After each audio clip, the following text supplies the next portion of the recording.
Carta de São Paulo aos Tessalonicenses, primeira carta aos Tessalonicenses, capítulo 4, versículo 4.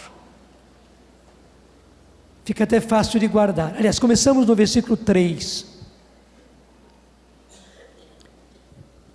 1 Tessalonicenses, capítulo 4, versículo 3. Acompanha comigo.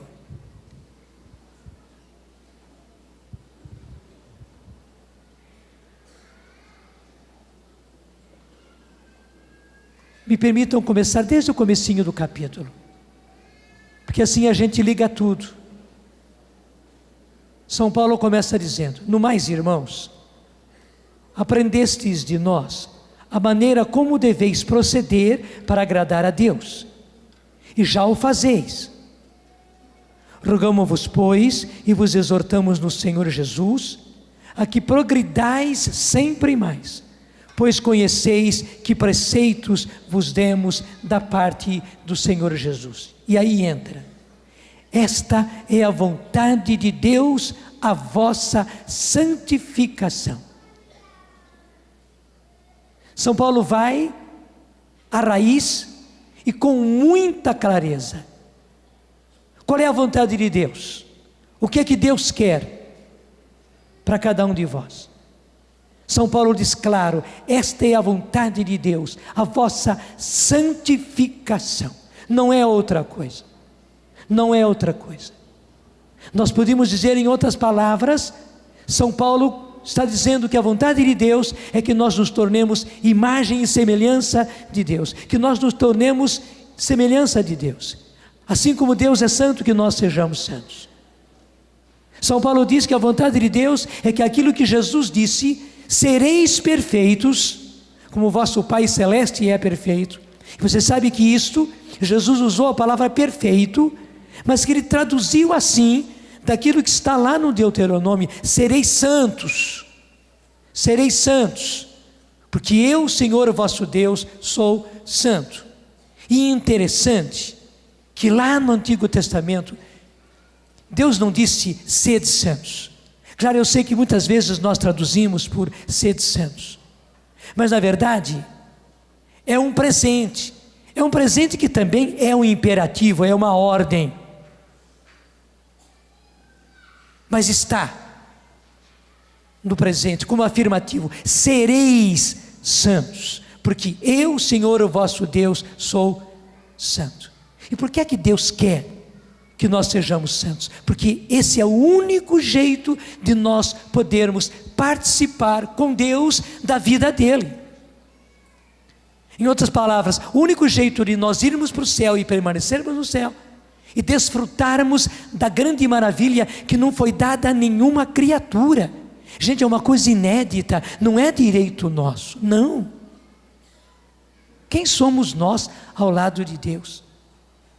Mas Deus quis que a criatura humana fosse por fim viver com Deus, a própria vida de Deus.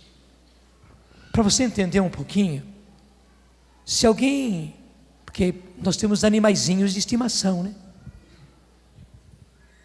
Se alguém tivesse como animalzinho de estimação formiguinhas, até aquelas formiguinhas pequenininhas que a gente encontra, e essa pessoa então tem poder para isso, de fazer com que essas formiguinhas, que acabaram sendo objeto da sua afeição, portanto são bichinhos de estimação, viessem a poder participar da vida dele.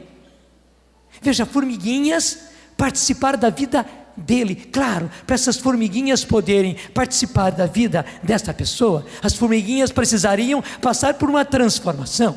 Nunca seriam gente, nunca seriam pessoas humanas, mas seriam de tal maneira transformadas que pudessem participar da nossa vida, porque senão não iam entender nada, não iam conseguir viver, não iam conseguir ter a satisfação, a alegria, o prazer de viver a nossa vida, porque os parâmetros são totalmente diferentes. Era preciso uma transformação dessas formiguinhas para elas poderem participar da nossa vida. Deus fez uma coisa infinitamente maior do que essa, porque a distância entre uma formiguinha e nós é pequena em comparação com a distância entre o que somos nós e o que Deus é. E veja, o que Deus quis foi justamente isso, que cada um de nós pessoalmente, quando eu digo nós, não é a gente assim, em multidão, não, é a multidão toda, porque Deus quer todos os seus filhos, mas essa multidão representada em cada um de nós. Deus quer você participando da vida dele, e não é por um momento, é por toda a eternidade. Você sabe que no Antigo Testamento fica muito claro que ninguém conhece, que ninguém consegue ficar na presença de Deus, assim como ninguém de nós consegue ficar diante do sol. Claro, nós conseguimos ficar diante do sol porque estamos a muitas e muitas milhas e milhas e milhas e milhas e milhas de distância do sol. Ninguém de nós consegue abrir os olhos diante do sol. Você não cega. Ninguém de nós consegue ficar diante do sol. Ninguém de nós consegue ficar diante de Deus, a não ser, aí que está, que seja transformado. Esse é o meu destino.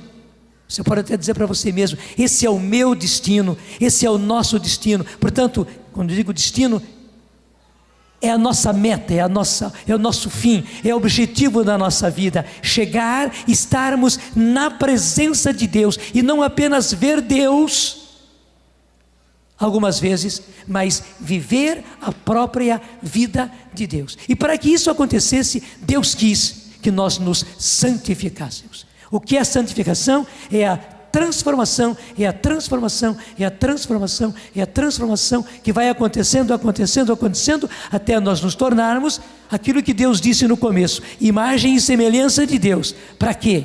Sermos semelhantes a Deus. Nunca seremos Deus, é impossível, mas seremos semelhantes a Deus. Para quê? Para podermos participar da vida dele. Agora imagine que maravilha vai ser isso. E São Paulo agora aqui está dizendo: esta é a vontade de Deus, não é outra. Gente, perceba como nós perdemos o objetivo da nossa vida, como esse mundo mau, esse mundo manipulado pelo maligno, tem de tal maneira nos distraído, tem de tal maneira desfeito a nossa mentalidade, que nós acabamos perdendo a razão de ser da nossa vida. A nossa vida não tem outro objetivo, não tem. O objetivo da nossa vida é este. Nós fomos criados, nós existimos para isso, nós não existimos para existir. Porque você vê, tudo tem uma finalidade. O ar tem uma finalidade, a água tem uma finalidade, e finalidades lindas. Uma árvore tem uma finalidade, e ela produz os frutos próprios dela. Tudo tem um objetivo, uma meta, um fim.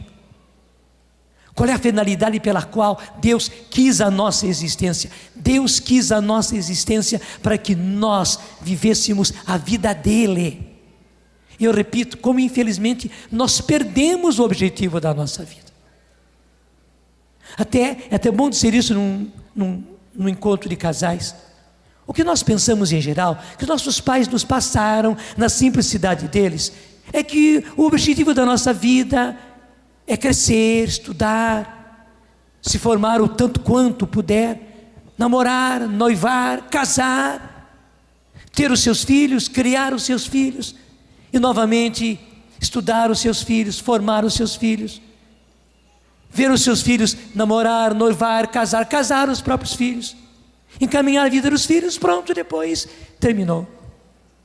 Para muita gente, infelizmente, a vida transformou-se nisso. Então, ganhar a vida, trabalhar, se esforçar, sofrer, ao mesmo tempo também usufruir de todas as alegrias, das felicidades que advêm disso, mas fica nisso só. Só que, desculpe, isto é apenas a palha que envolve a razão de ser da nossa existência. É apenas a palha.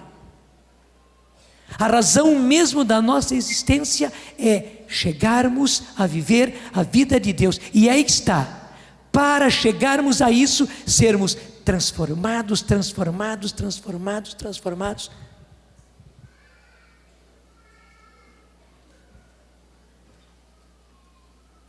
Assim como uma cigarra, ela passa por toda uma metamorfose, até tornar-se aquela cigarra que canta no alto da árvore. Nós também. E esse processo de transformação se chama santificação. E é por isso que Deus disse lá no Antigo Testamento: sede santos, melhor falando, sereis santos, porque Deus quer que nós sejamos, sereis santos. Portanto, tire aquelas ideias de que sereis santos. Você vai ser santo assim, subindo um dia no altar, alguém vai te colocar, né? Você não vai subir, até é bonito, né? Chega mais para perto, isto, para ficar mais pertinho aí. Você vai ser colocado em cima do altar, vou fazer arte, até quem sabe suba mais alto ainda. Não precisa bater palma não, porque não foi muito bem sucedido. Subir no alto de um altar, estar lá, porque até a nossa ideia às vezes ligada a isso, não, mas eu não quero ser santo, não quero ser santo. Você não sabe o que está fazendo, você está recusando a coisa mais importante e a finalidade de ser da sua vida. O ser santo de altar é apenas um meio para ajudar os outros que perderam a finalidade da própria vida a entenderem qual é a finalidade da vida humana. Então, de qualquer jeito, se você quer, deixa de lado um pouco o ser santo de altar, como agora a Madre Teresa de Calcutá, como João 23, santos bem atuais, bem modernos. O que Deus quer para você é que você seja santo. Mas isso é só uma introduçãozinha para chegar dentro disso ainda ao que está aqui já. Então, retomando, versículo 3. Esta é a vontade de Deus, a vossa santificação. E agora diz, que eviteis a impureza, que nós podíamos traduzir melhor por imoralidade, porque no grego é a palavra porneia. Até em português é uma palavra esquisita, né? Porneia. Que eviteis a porneia, a imoralidade, a depravação, a corrupção. Que eviteis a imoralidade, que você corte realmente da sua vida a imoralidade. Que cada um de vós saiba, depois desse saiba, aí na Bíblia da Ave Maria está possuir o seu corpo santo e honestamente. Eu sou obrigado a dizer que infelizmente aqui não é a boa tradução. Na verdade no grego não está o corpo, mas o termo que está lá se traduz por matrimônio, se traduz por casamento. Tanto assim que quem tem a Bíblia, a tradução da CNBB, percebe que aí está traduzido assim, que cada um de vós saiba viver o seu matrimônio santa e honestamente. Gente, que maravilha! São Paulo está aqui na primeira carta aos Tessalonicenses, que eu digo entre parênteses, é o primeiro escrito do Novo Testamento. O primeiro. Nem foram os evangelhos. Hoje todos os exegetas sabem disso e ensinam isso aos seus alunos. O primeiro escrito do Novo Testamento foi a primeira carta de São Paulo aos Tessalonicenses, lá nos anos 50 ainda, depois de Cristo. Veja, nesse nessa primeira carta, nesse primeiro escrito, o Espírito Santo inspirou São Paulo a dizer primeiro uma coisa importantíssima, que esta é a vontade de Deus, a vossa santificação, e que São Paulo já dissesse que o meio que Deus deu para a santificação à raça humana foi o matrimônio. Vou repetir: o meio que Deus deu à raça humana, à espécie humana, para se santificar, para a espécie humana chegar a ser aquilo que Deus quer, isto é, imagem e semelhança de Deus, para viver a vida de Deus, o meio que Deus deu não foi ser padre, não foi ser religioso, não foi ser religiosa, não foi ir para um convento. Isso forma a gente para outras coisas, já já eu falo um pouquinho sobre isso, mas o meio que Deus deu para que isso aconteça, repito, não foi ser padre, não foi ser religioso, não foi ser religiosa, não foi ir para um mosteiro, para um convento, mas foi casar-se. Foi o sacramento do matrimônio. É revelação. É revelação. A vida religiosa forma santos, forma. A vida sacerdotal forma santos, forma. Mas qual é a vida que forma santos? É a vida de casado. Daí você compreende? Não é à toa que é duro para burro.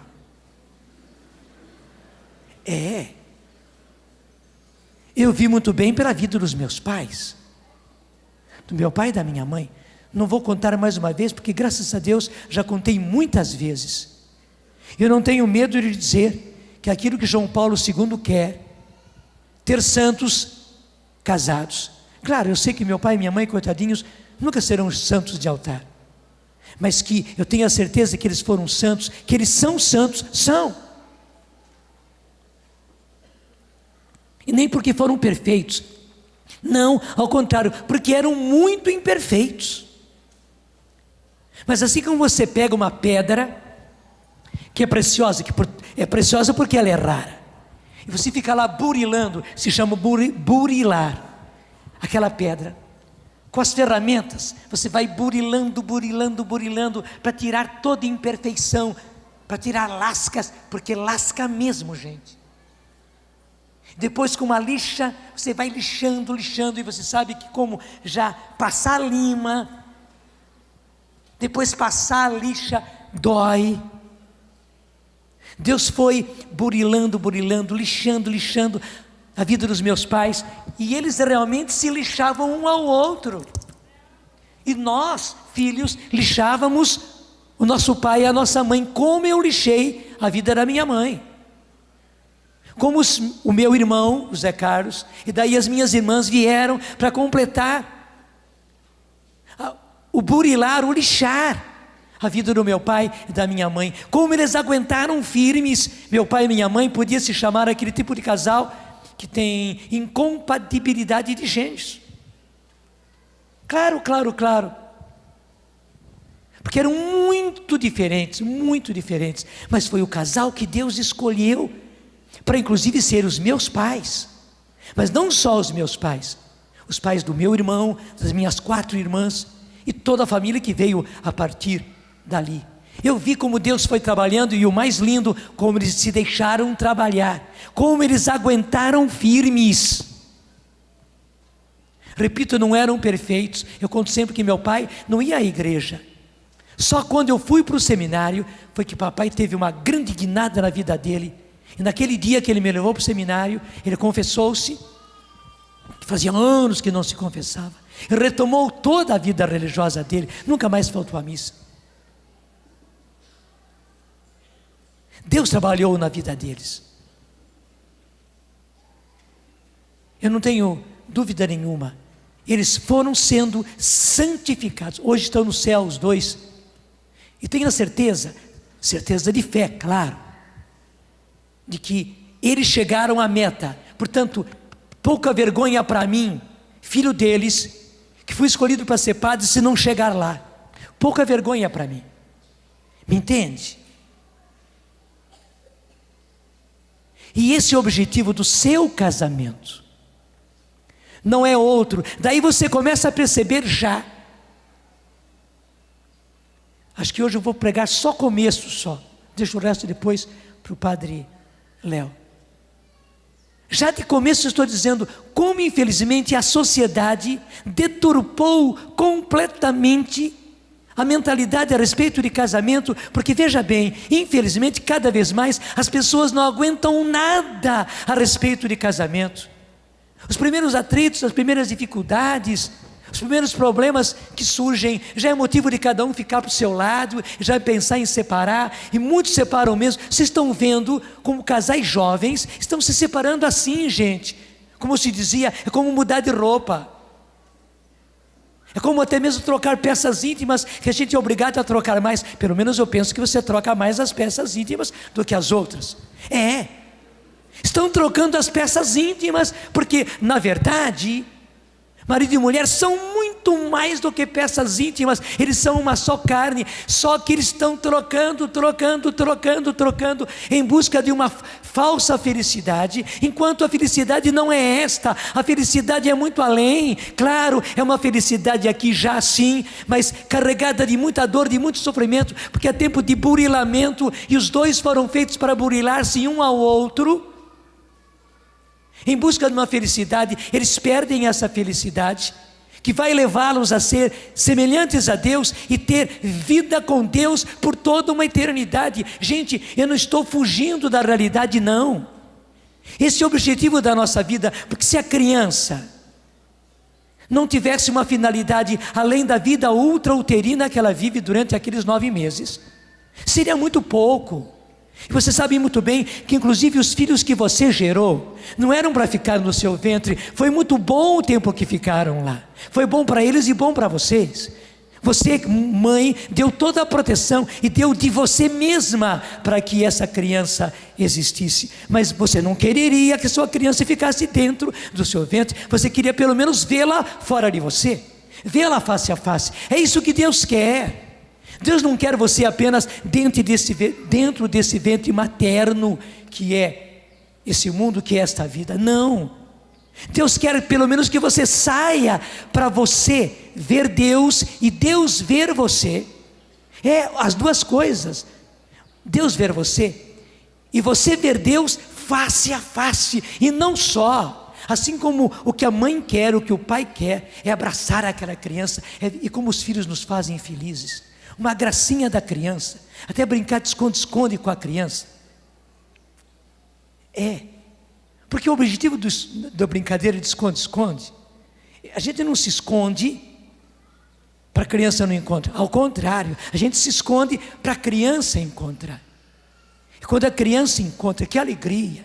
E a criança ri, a gente ri mais do que a criança. A gente fica bobo, fica ou não fica? Fica. Especialmente nós homens, né? Quem é pai sabe que pai fica mais bobo ainda do que as mães diante da criança. Gente, é assim que Deus quer deleitar-se conosco.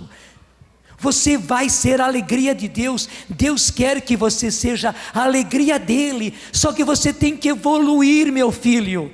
Você tem que evoluir, minha filha. Você tem que ser transformado, minha filha. Você tem que ser burilado nessa vida, meu filho, minha filha. Tem que ser, para chegar a ser imagem e semelhança de Deus. Você tem que santificar-se, meu filho. Você tem que santificar-se, minha filha. Esse processo de transformação, esse processo de evolução chama-se santificação. Você tem que santificar-se para um dia ser a alegria do Pai. Ser a alegria do Pai, ser a alegria de Jesus, ser a alegria do Espírito Santo. Nós vamos fazer a alegria de Deus. Não é somente Deus que vai ser a nossa alegria. Não, vai ser maravilhoso para nós vivermos com Deus. Mas nós somos tão pequenininhos, é que nós é que seremos a alegria de Deus. Porque se a criança ri, a criança se alegra, dá aquelas gargalhadas gostosas de criança, né? Na brincadeira de esconde-esconde. Quando nós nos encontrarmos face a face com Deus, que a gente se encontrar, faz como criança, né? Achou! Quando acontecer isso, para nós vai ser maravilhoso, mas acredite, para Deus vai ser empolgante. O meu filho chegou, a minha filha chegou. Certamente Deus vai fazer essa brincadeira de chamar o céu inteiro. Atenção! Ele vai puxar cortinas assim. chegou, encontrou, achei. Você é feito para isso, e o seu casamento existe para isso. Então, não desista tão depressa da ferramenta que Deus colocou para burilar você. Gente, aqui existe um outro mistério, que a ferramenta que Deus colocou não foi uma pessoa e uma ferramenta, não. Até mesmo na mecânica é assim. Meu irmão, por exemplo, é mecânico, e o meu sobrinho, o filho dele, é mecânico, inclusive de uma mecânica especializada de precisão. Na mecânica, para fazer uma peça de metal, se usa uma outra peça de metal, e não tem outro jeito. Deus usou uma outra pessoa para burilar você, e daí Deus fez a maravilha do masculino e do feminino, que são diferentes. São diferentes, a ferramenta tem que ser diferente da peça que vai ser burilada. Deus fez um homem para burilar uma mulher, e Deus fez uma mulher para burilar um homem, e é por isso que eles são, digamos, até mesmo como que opostos pelo vértice. As qualidades do homem são diferentes da qualidade da mulher, e muitas vezes são contraditórias de propósito. A mentalidade, a sensibilidade, a maneira de ser, o próprio comportamento, sem dizer a parte biológica do homem e da mulher, são diversos, propositadamente, para um ser ferramenta do outro. Claro, há muitos momentos que há um óleozinho ali entre os dois, e é até gostoso um ir burilando o outro, mas há momentos em que pega fogo, em que sai fumaça, que esquenta, que parece que vai explodir, que parece que a gente não vai aguentar. E há muitos momentos que humanamente não se aguenta, só se aguenta pela graça, e aí não vai dar para entrar nisso. Por isso que Deus fez o matrimônio um sacramento, e o padre Léo começou ontem a explicar bem o que é o matrimônio como sacramento, portanto coisa sagrada, coisa que nos faz santos, por isso que é sagrado. O sacramento do matrimônio nos consagra vocês, casados, consagra ele, consagra ela, para ser um instrumento de santificação um para o outro. Então, aguenta firme, meu filho, aguenta firme, minha filha. Você pode dizer, mas padre, a ferramenta que Deus me arranjou é uma dose. Sim, é a dose certa para você, não duvide disso, é a dose certa para você. Não podia ser uma outra ferramenta não, só podia ser aquela. Deus sabe o que faz, Deus sabe o que faz. Não reclame. Mas também, se Deus escolheu você para burilar uma peça muito pesada, uma peça muito dura, não é verdade que as melhores pedras preciosas não são as molinhas? Porque as molinhas se fragmentam, se quebram muito facilmente. O diamante é duro, e você sabe o valor do diamante. O diamante é duro. Burilar um diamante não é moleza. Se você recebeu alguém duro ou dura de burilar, de trabalhar, e se você foi a peça, não desiste, aguenta firme. Você não está burilando uma coisa qualquer. A dureza que você está encontrando é justamente porque é uma peça dura, mas Deus não quer desistir deste filho, Deus não quer desistir dessa filha, e colocou na sua mão. Gente, eu não estou contando história de carochinhas, eu não estou fazendo aqui comparações para você entender de um jeito diferente e isso ajudar você, não, eu estou lhe mostrando a realidade, e a gente parece que fica assim, boca aberto diante da realidade, porque o que o mundo tem nos apresentado, o que a sociedade tem nos apresentado a respeito de casamento, não tem sido isto. Então parece história para a gente, parece esses contos, Mas digo, você não é conto, eu estou lhe trazendo de volta a realidade. Deus está dando a nós essa graça de tocarmos a realidade do sacramento do matrimônio, gente, inclusive revelada pela palavra de Deus, é esta. O marido é o primeiro instrumento, não é o padre, nem é o papa. O primeiro instrumento de santificação da esposa é o marido. Decidia, olha padre, eu recebi de Deus um marido. É o que você precisava. Mas se o senhor soubesse como ele é pesado, como ele é duro, e vice-versa. Talvez você receba uma mulher. Foi a mulher que Deus deu para você. E o mais lindo, um para o outro é o primeiro instrumento, a primeira ferramenta de santificação, que não é outra coisa, não é como fazer uma estátua de um santo que vai ser colocado no altar. Agora eu vou com mais cuidado, né? De um santo que vai ser colocado no altar. Tchan, tchan, tchan, tchan. Não. Mas é realmente uma ferramenta que vai burilando, santificando alguém que vai ser imagem e semelhança de Deus, que vai ver Deus face a face e vai viver a própria vida de Deus por toda uma eternidade. E o mais lindo é que está, uma vez que um foi instrumento do outro, vocês não vão viver os céus separados. É por isso que seu marido não pode ir para o inferno, nem a sua mulher pode ir para o inferno, de jeito nenhum. Ao contrário, vocês já foram como que gemelados, mais do que gêmeos. E é muito mais do que essa história de almas gêmeas, muito mais. Vocês foram feitos realmente uma só carne. São duas pessoas, mas uma só carne. Vocês precisam estar juntos no céu, uma vez que foram instrumento um do outro. E o mais lindo, não vão ficar separados. A gente pensa, porque meu marido foi na frente, ou minha mulher foi na frente, e eu fiquei vários anos depois, até casei com outro e tal.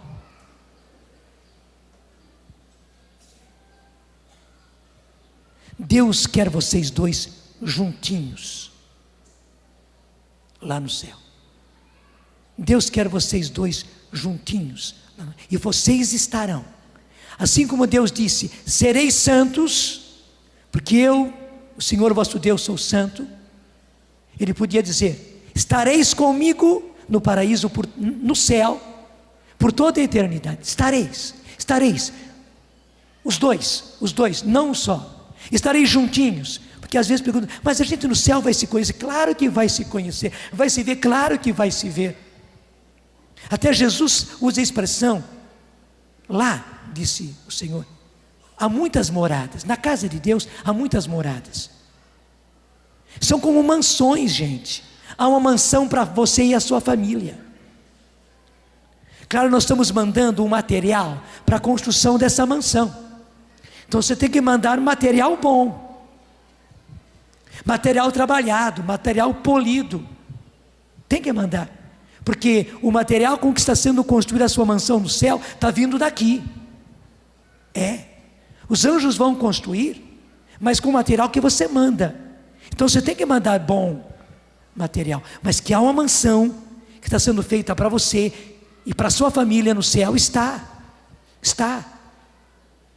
Há uma mansão para a família do meu pai e da minha mãe, na qual eu estarei, e vai ter que ser uma mansão zona grande, porque além do eu, meus irmãos, e daí os filhos deles, portanto sobrinhos e tal, e a Canção Nova, a Canção Nova inteirinha, vai entrar dentro. Ainda bem que meu pai era pedreiro, ele deve estar fazendo os aumentos lá, para aumentar a casa. Oh Deus, dá licença, agora deixa o meu filho mandar material para cá, não é? E eu tenho que mandar material, porque meu pai vai ter que aumentar muito a casa. Claro, e essas são imagens realmente. Mas são imagens para você entender melhor a realidade. Nós não estaremos longe, nós nos veremos, nós viveremos juntos. Já vai ser maravilhoso viver lá, de maneira diferente daqui. Mas o mais lindo vai ser viver com Deus. Você imaginou? Você viver com Deus. Da nossa maneira humana, Ele concebeu Deus chegando na sua casa, na sua mansão, naquele dia. E Deus estando com você e você estando com Deus.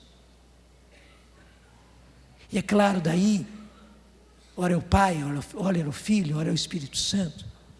E entre os humanos, né, santificados, Nossa Senhora vem visitar você. E os santos da sua devoção. Você nem imagina. Mas não vamos continuar na imaginação para tomar essa realidade dura e linda que está aqui. Ainda não saí do versículo 3. Esta é a vontade de Deus, a vossa santificação, que eviteis, que corteis da vossa vida a imoralidade. Daí você sabe que é uma necessidade mesmo cortar toda imoralidade, né? Que eviteis toda imoralidade. Agora versículo 4, que cada um de vós saiba viver o seu matrimônio santa e honestamente, sem se deixar levar pelas paixões desregradas, como os pagãos que não conhecem a Deus. Agora veja como, infelizmente, a tentação fez assim. Existem aqueles relógios de areia, né? Que a gente pega virando-se no avesso e começa então a cair areia para indicar o tempo. O mundo fez assim, hein? Pôs de perna para o ar. Está obrigando a gente não a viver do jeito que Deus quer, mas ao contrário. Veja o que diz o versículo 5: sem se deixar levar pelas paixões desregradas, como os pagãos que não conhecem a Deus. Gente, de que maneira tem sido vivido o matrimônio? De que maneira tem sido vivido o noivado? De que maneira tem sido vivido o namoro? Daí, de que maneira tem sido vivida a sexualidade? Tem sido vivida como os pagãos que não conhecem a Deus. E como dizia o Padre Léo, está na hora de virar, e virar depressa. E virar depressa e não deixar cair. Você tem que ser esperto, tem que virar de ponta para a cabeça. Se eu fosse de circo, eu ficaria fazendo isso agora, mas não sou de circo. Você tem que virar primeiro a sua vida. Ela não pode ficar assim, não. O mundo virou de perna para o ar. A sua mentalidade acabou sendo a nossa mentalidade, infelizmente, dentro da igreja. Quando digo igreja, não é dos padres, não, igreja que somos nós. A mentalidade tornou-se a mesma. A gente vive igualzinho. Não é diferente, gente. Deixa eu dizer, o próprio ato sexual dos católicos, dos cristãos, dos consagrados, do que receberam o sacramento do matrimônio, deve ser diferente. E o Padre Léo tem falado mais de uma vez aqui nos nossos encontros, dos encontros que ele faz lá em Betânia, onde ele entra de cheio, porque daí é em particular, é num grupo menor, ele admite no máximo 30, 40 casais.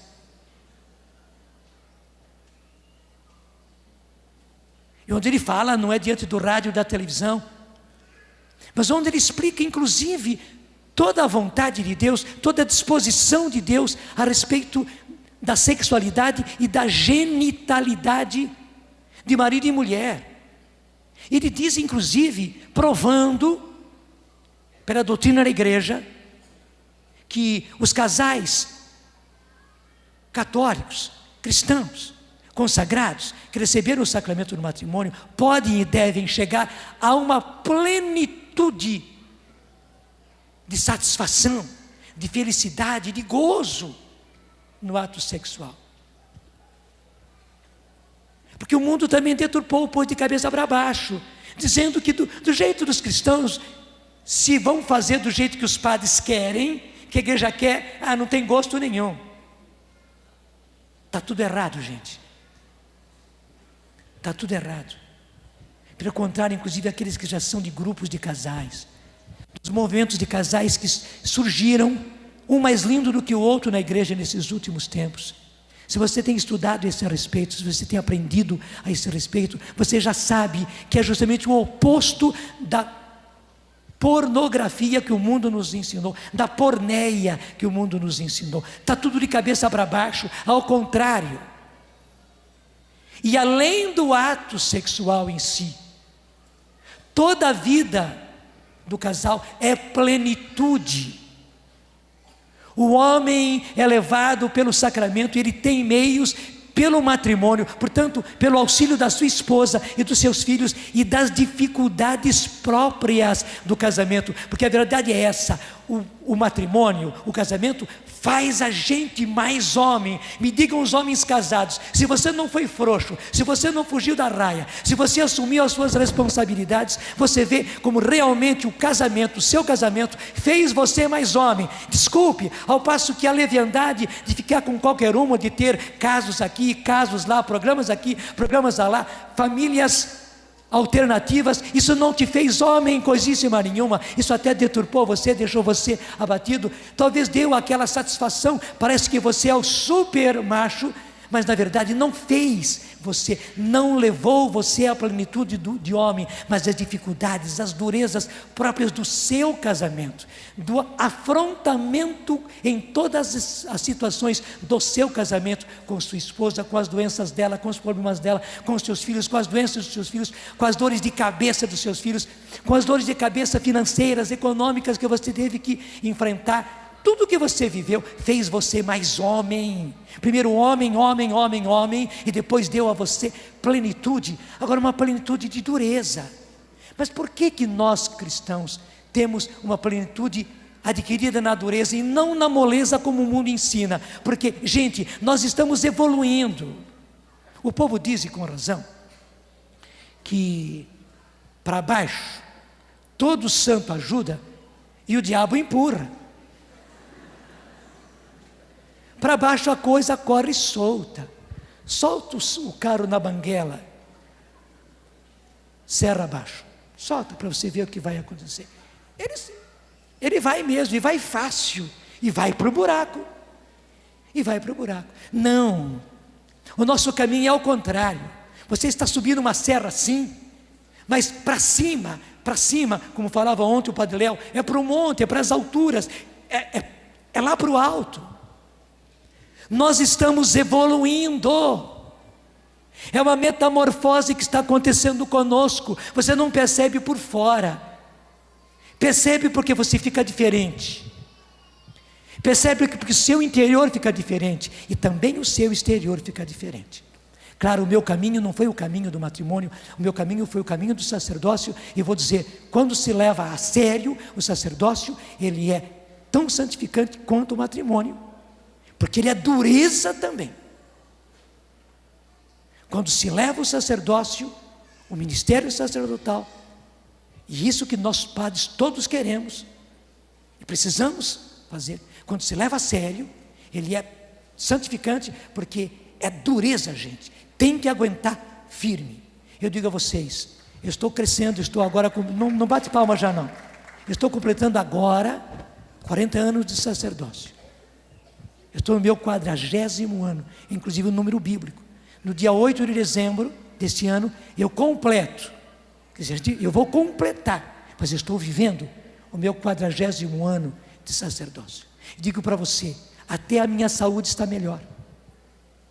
Quando eu era padre novo, eu tinha uma saúde muito precária, muitos problemas. Gente, eu vim melhorando. Claro, Deus também providenciou coisas maravilhosas. Ainda na semana eu estive com o meu médico, que tem me acompanhado desde 1976. Eu digo sempre o nome dele, Luiz Martinho, aqui de Lorena. É uma graça que Deus me deu. Até por telefone ele me conhece. Estive com ele essa semana. Estou bem, viu? Tranquilo, estou bem. é que ele mesmo reclama, foi ele que me chamou para o consultório dele. É uma graça. A minha saúde melhorou. Deixa eu dizer, o meu exterior, a minha pele, até a minha pele. Muita gente tem admiração, até uma inveja, né, pela... eu já tenho 67 anos. Pelo menos a pele está enxuta.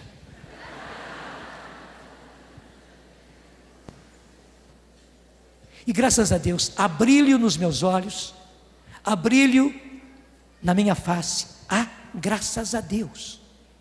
E é isso também com cada um. Gente, é o inverso do mundo. Quando a gente não está de perna para o ar, quando a gente está assim, as durezas todas nos sedimentam e nós somos mais plenos. Talvez você esteja mais velho, mais velha, com cabelos brancos, pintados ou não, mas você é muito mais pleno como homem, você é muito mais plena como mulher, embora sofrendo. Que impressionante, né? O mundo não conhece isso. Uma felicidade que se vive no meio do sofrimento, uma felicidade imensa que se vive no meio da dor. Vou dizer para vocês, ontem à tarde, inclusive as pessoas que trabalham bem próximas a mim, viu, o grande sofrimento foi como que uma dor de parto que eu vivi ontem à tarde. Foi dureza. Eu estava mal na missa ontem à noite? De jeito nenhum. O coração estava esmigadinho, mas o meu exterior estava perfeito. Fingimento? Não. Graça. Graça e a raça de aguentar. Aguenta coração. O coração é meu, a cara é dos outros. E Deus dá a graça. E não é fingimento, não é que a gente produza uma cara boa. Não, a cara boa vem naturalmente. Você não consegue ficar de cara virada. Os mais próximos percebem que houve uma perturbação. Aos momentos, na hora da perturbação é perturbação. Mas é interessante, rapidamente aquilo passa. O sofrimento, a dor fica, ela demora mais para ser assimilada, mas a vida continua. A vida continua. Deus deu a você um sacramento, portanto uma coisa sagrada, maravilhosa para a sua santificação. Não jogue fora. Não jogue fora. Desculpe falar assim, não ponha no vaso e não dê descarga, porque muita gente tem feito isso. Deus deu a você um instrumento, uma ferramenta maravilhosa de santificação, que é marido santificando a mulher e a mulher santificando o seu marido. Eu diria como duas facas que se amolam uma na outra. Você viu os açougueiros amolando faca? Também os bons churrasqueiros, e tem churrasqueiro à beça por aí certamente, né? Nos finais de semana. Como é que a gente amola a faca? É assim, uma vai amolando-se na outra, nos dois sentidos de amolar. A gente se amola e a gente se amola. Você entendeu? O que você vai fazer uma faca sozinha?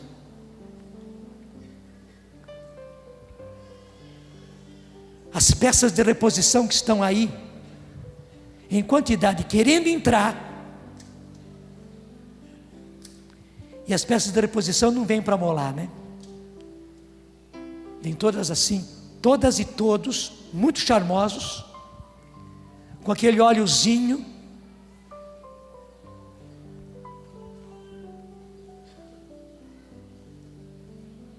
não para santificar você, mas para depravar você. Verdade. Gente, tem muita peça de reposição aí em amostra e se oferecendo até barato. E não é somente mulheres se oferecendo para homens, há homens e homens se oferecendo para mulheres. são também uns coitados, muito erotizados e muito erotizantes. Mas na verdade não é para levar você à plenitude, pelo contrário, são realmente instrumentos do mal, instrumentos do maligno, para primeiro, você perder o instrumento que Deus lhe deu. As peças de reposição não vão fazer, não vão. Pelo contrário, vão passar muito óleo de erotismo em você, vão dar muitos prazeres a você, vão dar muita felicidade, entre aspas, para você por um certo tempo, mas só que o restante, você chegar ao céu, você chegar a ser imagem e semelhança de Deus, você evoluir, você chegar lá, para ver Deus face a face, você ter uma mansão no céu para toda a sua família. Desculpe, Baal.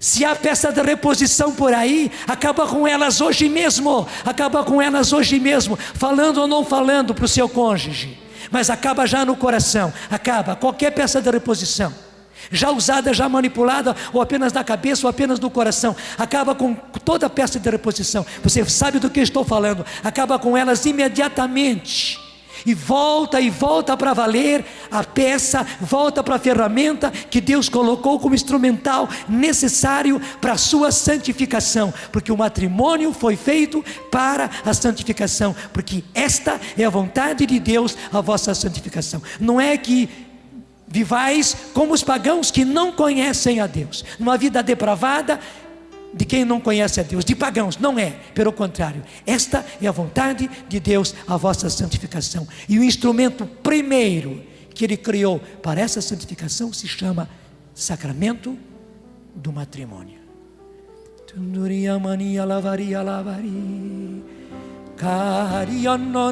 Solta a sua língua, solta a sua voz,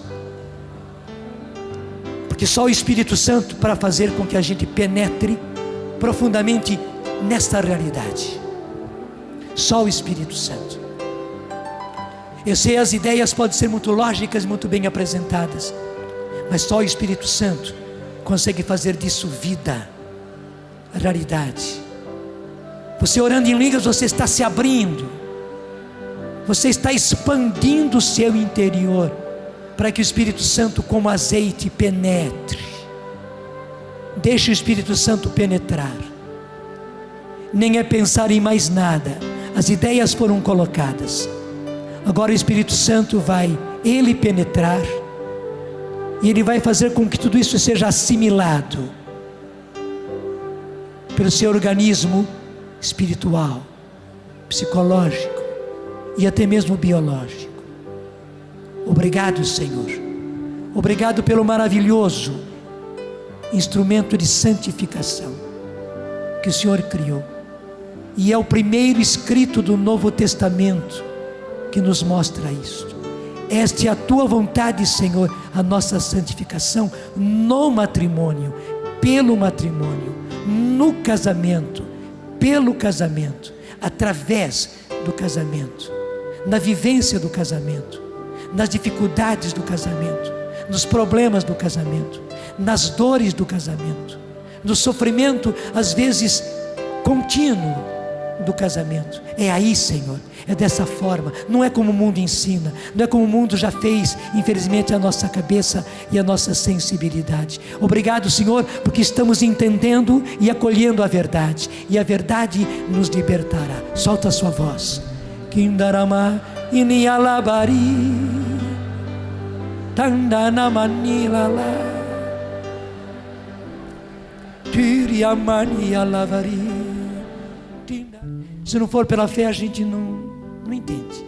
Mas graças a Deus, o primeiro dom, quando nós recebemos o primeiro sacramento, que é o batismo, foi a fé. Você tem fé, é que a gente não usa. Desculpe, como se eu estivesse aqui precisando limpar o nariz, está um defluxo danado, e eu estou me lambuzando todo, enquanto eu tenho lenço, e lenço branco, e lenço limpo no meu bolso. É só pegar, está no bolso, vinho está até passadinho ainda, com os quadradinhos do passado lenço. Está aqui. É só usar. Se for para tirar o suor, que a coisa tá dura,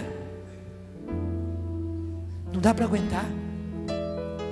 Eu tenho um lenço no bolso.